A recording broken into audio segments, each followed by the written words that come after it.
I'm Nick Westergaard, and this is On Brand, helping you tell your story. My guest this week is Ulli Appelbaum.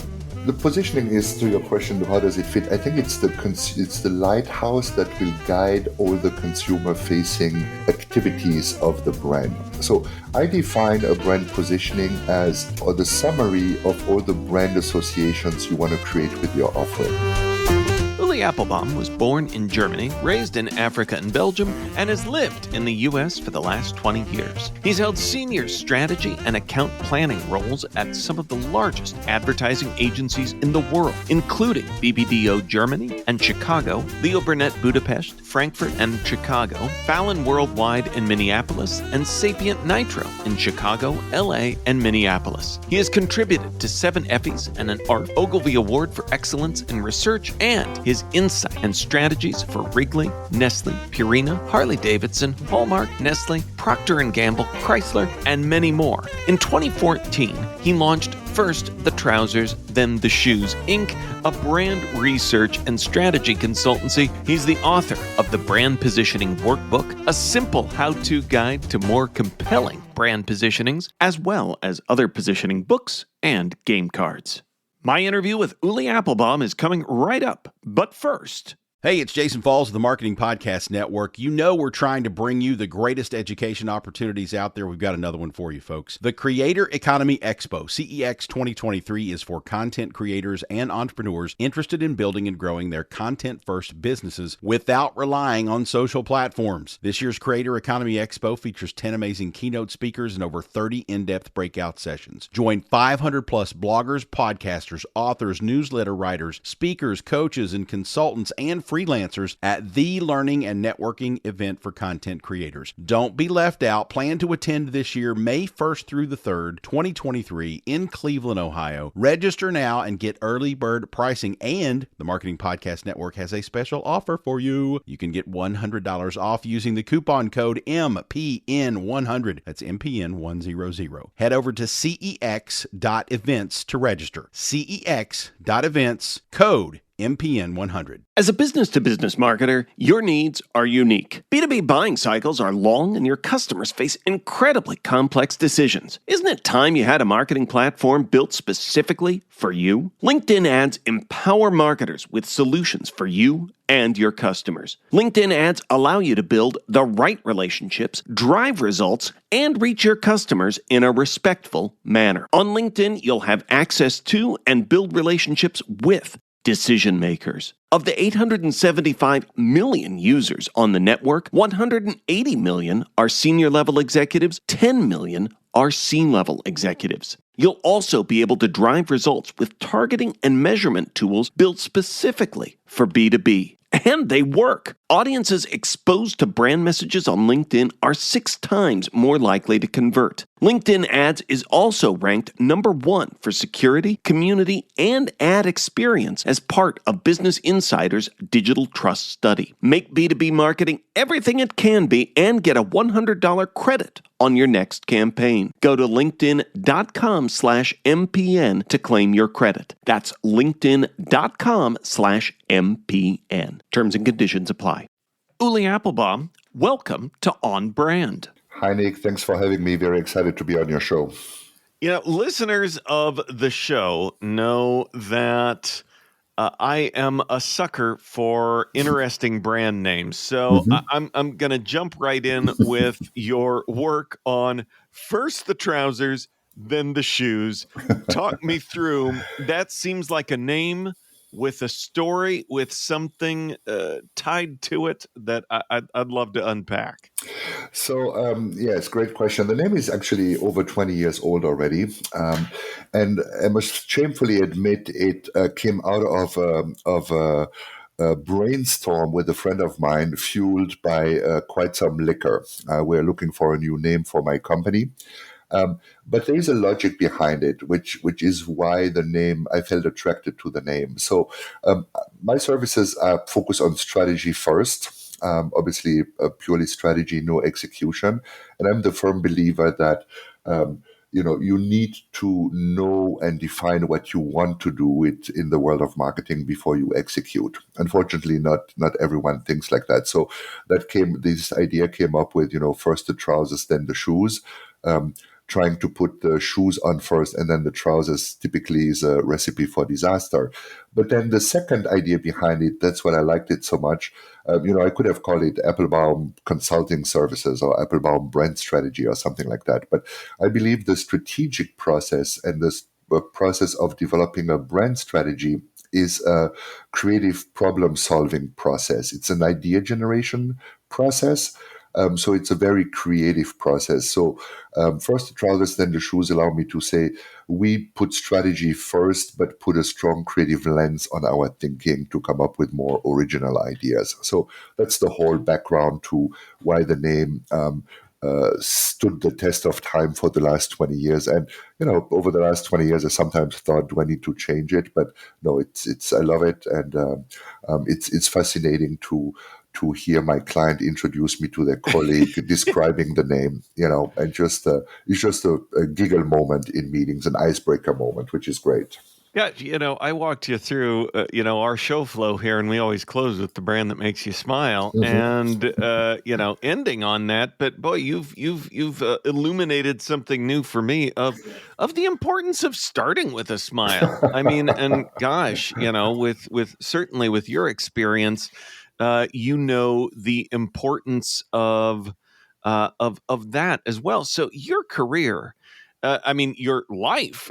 You've been. It reminds me of that the Johnny Cash song. You've been everywhere, and for some of the biggest, the best, the brightest stars in the agency world.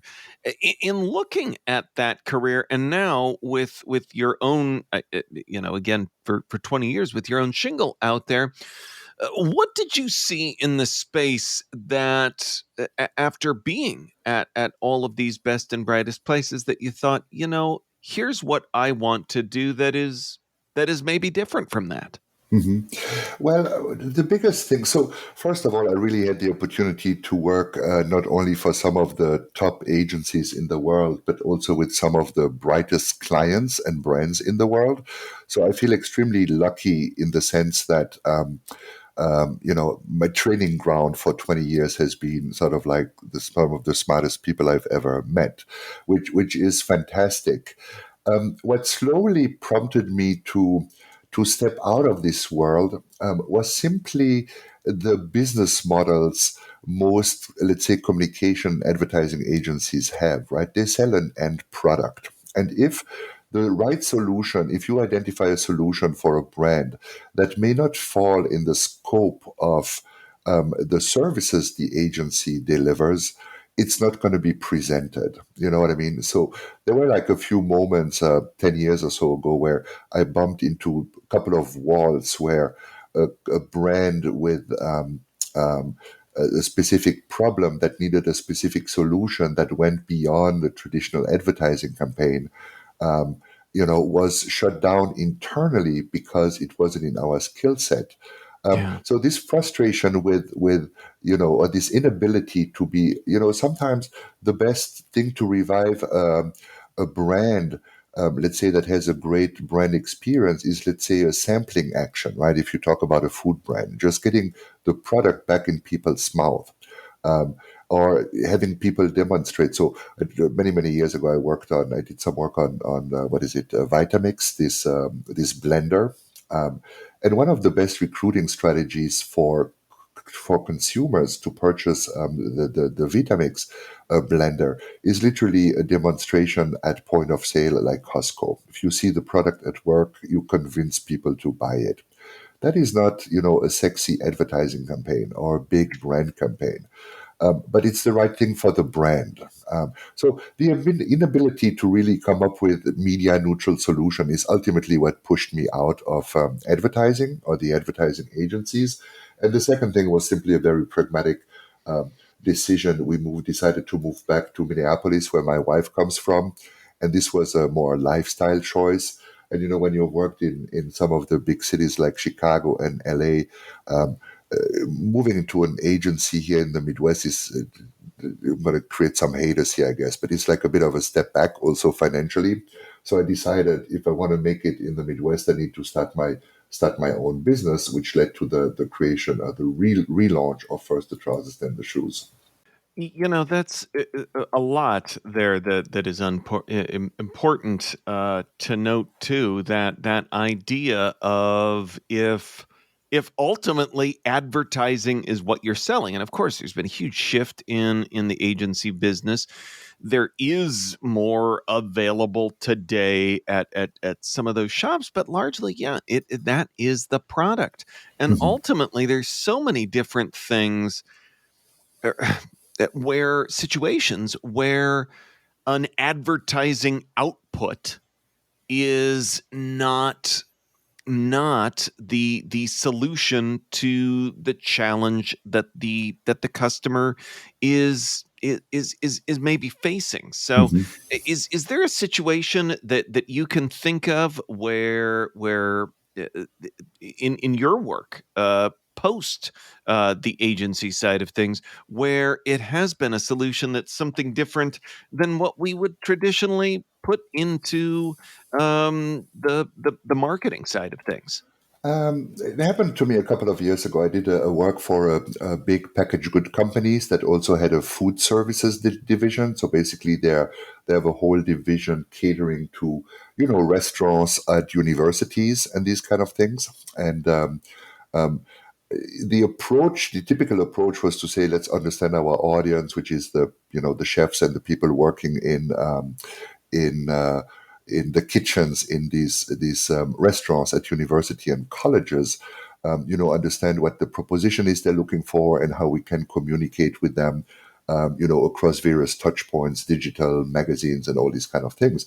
And they had developed this very sophisticated customer journey that was like 170 pages long that no one was using because no one knew what to do with it. And so they brought me in, and I did a couple of stakeholder interviews, both internally and then with our desired target audience. And what came out of that was really and this company used distributors to sell their products to colleges, right? So simply distributors that stock many, many brands that, call up the chef of the restaurant, and basically go through the list. How much milk do you want? How much chicken do you want? How much blah, blah, blah do you want? And my research uncovered that these chefs working in these kitchens are extremely proud of their work. How they set up their kitchen with the budget they was giving, how they're able to provide healthy nutritional solutions to thousands and thousands of students every day. And what turned out is what they were the most interested is interact with other chefs on the corporate side. So the recommendation was here, do whatever you want with your customer journey. The biggest way you can impact your business is to replace your distributors with your own sales force made out of chefs or ex-chefs. So that when chef from this organization reaches out to the chef of a college, they immediately speak about the same language at the same level. That if the salesperson chef wants to come and visit the college, nothing makes the chef running the kitchens at that college more proud than to walk a peer through his kitchen or her kitchen. So here my recommendation was really do what you want with your journey. That's perfectly fine.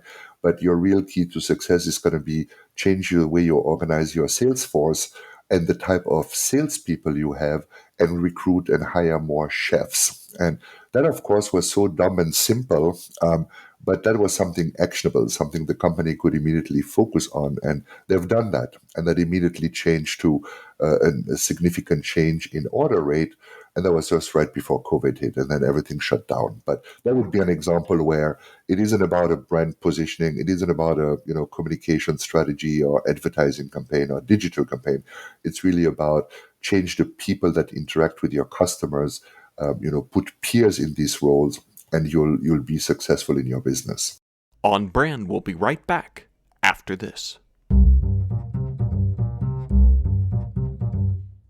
Hey there, it's Jason with the Marketing Podcast Network. Real quick, I want to make sure you know that the world's leading B2B Marketing Expo is returning to the Los Angeles Convention Center on March 21st and 22nd. It's high time we got back together to learn, see the latest technologies and solutions, and network, right? Join thousands of marketing professionals just like you to learn from over 250 industry expert speakers, educational masterclasses, and over 300 exhibitors. And this year, your ticket also gets you into the Sales Innovation Expo and the Marketing and Advertising Expo. So it's like 3 conferences in one. It's March 21st and 22nd at the Los Angeles Convention Center. Go to b2bmarketingexpo.us to register. That's b2bmarketingexpo.us. The Marketing Podcast Network is a proud partner of the B2B Marketing Expo for 2023. We'll see you in LA. As a business-to-business marketer, your needs are unique. B2B buying cycles are long and your customers face incredibly complex decisions. Isn't it time you had a marketing platform built specifically for you? LinkedIn ads empower marketers with solutions for you and your customers. LinkedIn ads allow you to build the right relationships, drive results, and reach your customers in a respectful manner. On LinkedIn, you'll have access to and build relationships with decision makers. Of the 875 million users on the network, 180 million are senior level executives, 10 million are C-level executives. You'll also be able to drive results with targeting and measurement tools built specifically for B2B. And they work. Audiences exposed to brand messages on LinkedIn are 6 times more likely to convert. LinkedIn ads is also ranked number 1 for security, community, and ad experience as part of Business Insider's Digital Trust Study. Make B2B marketing everything it can be and get a $100 credit on your next campaign. Go to linkedin.com/MPN to claim your credit. That's linkedin.com/MPN. Terms and conditions apply. Now, back to the show. You know, you mentioned at the beginning of that great example, the customer journey, the strategy, the map that they had something, but they weren't doing anything with it. And it seems like, I wonder if you've found that a lot. That seems pretty common in organizations that again, and you look at what we were just talking about with the advertising business, we want to address something that way, but there's these more complex challenges further on. And usually when you follow kind of the breadcrumb trail back there, you find either no strategy, an old strategy, or a strategy that someone isn't doing anything with. What keeps us from making strategy? I mean, and again, to some on the flashy advertising side, it might feel boring, but it is powerful. How can we make these? I mean, it's not always a document, but it's often a document. How can we make these documents do more? Yeah, I think the interesting thing, the way I look at it, Nick, is it's the difference between, for me, between research and insights and strategy, right? When I think about this document that they had, it literally mapped out every potential constituents on the customer side. So you had like 6 different personas. And it literally mapped out every single touch point every of these constituents had. So you all of a sudden had a level of complexity, and every touch point was cataloged. Every touch point was, described where it is, what type of information is shared. So it was really capturing all the data required to map out a customer journey. What it was missing was the strategy or the insight behind it, which is the understanding how decisions are being formed and how, what are the really core drivers of the decision-making process. So in this example I mentioned earlier, you'd start to have discussion on brand name, price point, they all work on a budget, delivery schedules and these kind of things. But all this becomes irrelevant once you understand a chef wants to speak to another chef. And if those two build a relationship, a 10-cent price difference on a product is not going to make a difference. If the chef wants to work with you, he's going to pay for the 10 cents price difference. So it's like picking out the insights and understanding the real core drivers of the decision-making process.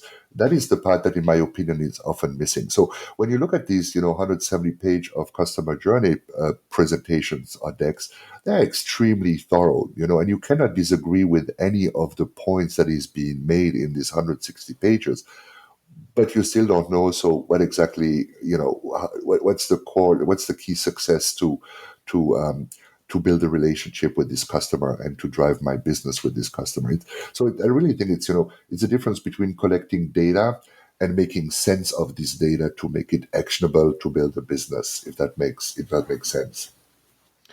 Absolutely, absolutely, and I think that there's critical distinctions there that you mentioned that we often glaze right past. So some of Mm-hmm. this stuff, it's a matter of putting in the work. I want to be sure to talk about your latest book, Mm-hmm. and several things. Once again, you're my go-to on naming things now, because I just love something called the Brand Positioning Workbook, because Mm-hmm. you can read all kinds of navel gazing thoughts on the art and science of positioning, including the book on positioning itself, the Trout and Reese classic. But Mm-hmm. I love the idea of a workbook, because I think Mm-hmm. that's what a lot of folks need, and you back it up with a subtitle of a simple how-to guide for a more compelling brand positioning. Mm-hmm. So first, in all the labels that we have, uh, where does positioning fall in with everything else that we have? When we have mission, vision, values, when we have taglines, I often think that our labels in marketing Mm-hmm. suffer from an identity crisis as well. So first, what's your go-to definition on positioning and why So it matters? So the positioning is, to your question, how does it fit? I think it's it's the lighthouse that will guide all the consumer facing activities of the brand. So I define a brand positioning as um, the sum of, or the summary of all the brand associations you want to create with your offering. And the interesting thing is, um, this notion that brands are associations consumers have with your offering is an old one. It's really not a new one. It's not a sexy new, magic bullet type thing. But what's interesting about it really captures the way people learn, form perception, form emotions towards a product. So I take a piece of information, connect it with something that I know already or don't know, or build some kind of associations. So when you look at brands in terms of bundles of association, a positioning statement is really just the summary of the 2, 3, or 4 association that you want to associate with your offering in the next 3 to 5 years. And looking at it this way, it's very simplistic, right? But looking at it this way, let's say you want to establish yourself as the most natural brand in a category, then you can look at every single initiative this brand does, every product that comes out of the innovation pipeline, every piece of communication, every piece of collaboration, and you can ask yourself the question, does this reinforce my health association? Does it contradict my health association? Or does it do nothing for my health association? So it makes it very easy to select the to decide whether whatever your organization does is on strategy or not. And as I said, it's so simple. But when I share this sort of like framework with my clients, at first they look at me as like, we're paying this guy that much money for him to show up with a couple of bubbles. But then very quickly we have a conversation about the fundamentals of the brand, the fundamentals that needs to be, motivating, that needs to be differentiating. That very quickly all these doubts on the simplicity of the model are very quickly gone, which is then when I win, because for me it allows them to, to your point, as I said, when I started to write this book, I Googled positioning books on Amazon, right? And I had literally 264 book titles that popped up. So, as someone who wants to write a book and make a bit of a difference, you ask yourself the question, does the world really need book number 265? And, when I was looking at the books that were out there, you have a couple of the fundamental classic books everyone needs to read. But then, to your point, you had a lot of, here's my personal interpretation. Here is Ulli's version on the positioning. And you change the word, you change the concept, context, but at the core, it's always the same blah, blah. And what was always missing is, how do you get there? What are the steps you need to take to get to a positioning platform? So that's why I decided not to call it, Ulli's version of brand positioning or brand positioning 6.0. That's why I decided to call it a workbook, which makes it a bit more tangible and provides this step-by-step guide on how to develop a brand positioning platform. So I wanted it to be a tool, not a book that you buy and then, decide, oh, gee, I'm going to put it in my queue, put it on your shelf, and then never read it and never go back to it. Yeah, no, absolutely. I love it, and it is it's a workbook. It's gonna help you do something. Mm-hmm. So you break that out into simple steps to do this. So if we assume, without giving the book away to readers, that they should go get the book as the first step, but beyond that, what is one thing that you can do, listeners can do right now, that's going to help them build a more compelling positioning right here, right today? I would almost say forget all the buzzwords out there. And there's this old adage in copywriting, right? I think that someone came up with that like 20, 30 or 40 years ago, which is, to do good copywriting, so to write good ads, think about a friend to whom you're writing. And I would say use a similar approach, but think about a human being you are trying to convince about a specific brand, whether it's your grandma, if it's an older audience, whether it's your nephew, if it's a younger audience. How would you speak to them, and what would you tell them specifically to try to convince them that, your offering is very different from everything that's out there and better than everything that's out there? I suspect you will not start to speak about, saving the dolphins or a higher purpose. You would think about simple, convincing arguments that are very respectful in the way you share them and communicate them. That would be for me sort of like the red thread. And that's what I always do is, even if I use these models, if I use these frameworks, which we all do, I always come back to, would I be able to convince my wife or, my grandma, someone else, my neighbor, that this is the right product because I have the right benefits and talk to him in the right tone, so to say. So it has nothing to do with the book, has nothing to do with all the theory of positioning out there. It's understand you're talking to humans or communicating with humans and behave accordingly, if that makes sense. Yeah, that's assume you're talking to humans isn't something. It feels like simplicity. We don't do that naturally. So definitely, it's easy to get distracted with all the buzzwords and all these kind of things. And it's interesting, right? Because Nick, you've probably noticed as well in the last few years, there is this rise in, let's be authentic. You know what I mean? This sort of like, but I hate this word because the opposite of that is let's lie and bullshit our consumers. Who wants to do that? You know what I mean? What brands always needed to do is to be consistent between what they say they offer and what they actually do. It's this consistency that is what makes someone authentic, right? But I always get suspicious when someone say, "Oh yeah, we want to be authentic," and I'm like, as opposed to what? Lie to your consumers? No. Yeah. So, and this authenticity is also a thing that, you want to be authentic because you're talking to human beings, not to robots or anything like that. Absolutely. Well said, and good reminders all the way around. Well, Ulli, we alluded to this at the very beginning of the conversation, and well placed and well played on your part. I always close with the brand that's made you smile. We've been smiling throughout the conversation, but is there a brand that has made you smile recently?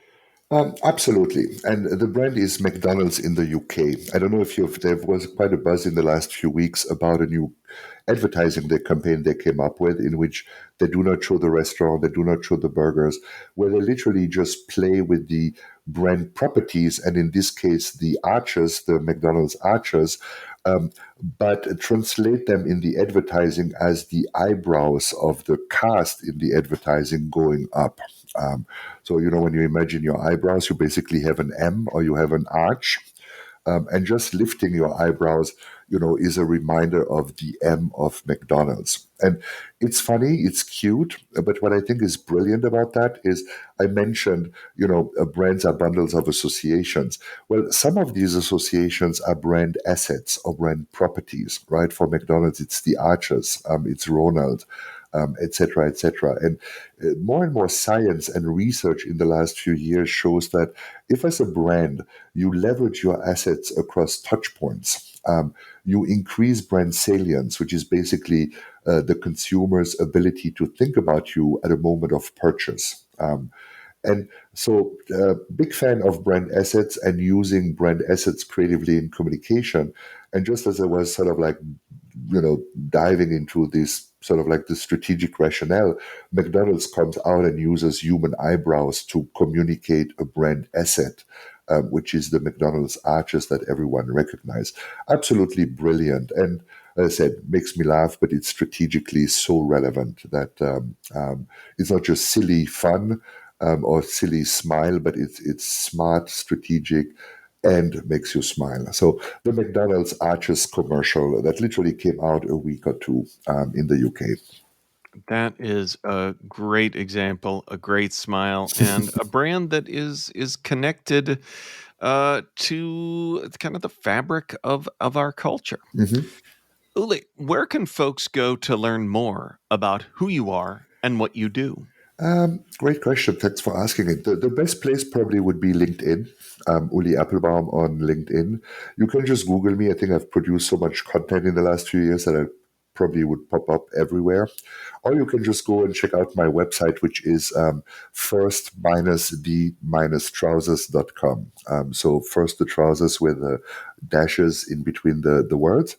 And any of these 2 or 3 sources you can find me. And I always enjoy people reaching out to me, so don't be shy. Unless you want to sell me the latest CRM platform that will fill my pipeline at no cost to me, then I'd rather not hear from you. But anything else, I'm very open to. Yes, a great distinction to make there in folks reaching out. Well, we'll link up to all of that in our show notes, which folks can find at onbrandpodcast.com. Ulli Appelbaum, thanks for being on brand with us. No, thanks for having me. Really appreciated the chat. Thank you. On Brand is part of the Marketing Podcast Network. If you like what you're hearing, if we've made you smile, you can always listen free on Spotify, Apple Podcasts, or whatever your favorite platform may be. And please take a moment and rate and review the podcast to help others find the show. Until next week, I'm Nick Westergaard, and I'll see you on the internet.